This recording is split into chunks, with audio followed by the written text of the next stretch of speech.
Welcome to our channel. Today we how to set up sign in with Microsoft for mobile app authentication, beginner guide step by step clearly.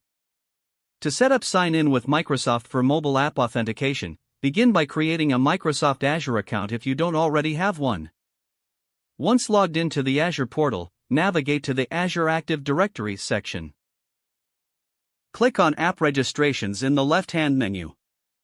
Select New Registration to create a new application. Give your application a recognizable name in the provided field.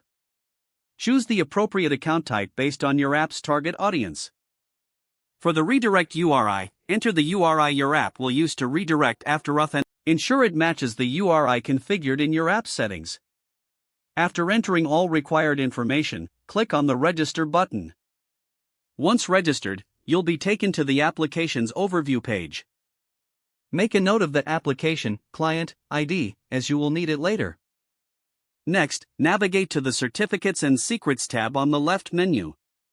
Click on New Client Secret to generate a new secret. Add a description and set an expiration period for the secret. Click Add and copy the value of the client's secret, as it will not be displayed again. Keep this value secure, as it will authenticate your application. Next, navigate to the API Permissions tab. Click on Add a permission to select the permissions your app requires. Choose Microsoft Graph and select the necessary permissions for user authentication. Make sure to request permissions that align with your app's functionalities. After adding permissions, click on Grant Admin Consent for the permissions to take effect. Next, you'll need to set up your mobile application to support Microsoft Authentication.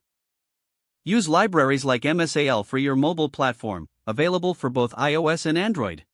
Integrate the library into your project according to the documentation provided. Configure the authentication parameters, including the client ID and redirect URI. Implement the authentication method, ensuring users can sign in using their Microsoft accounts. Once integrated, test the authentication flow to make sure users can sign in without issues. If everything works correctly, your app is now set up to enable users to authenticate using Microsoft accounts. Don't forget to like this video and subscribe to our channel for more step-by-step tech guides.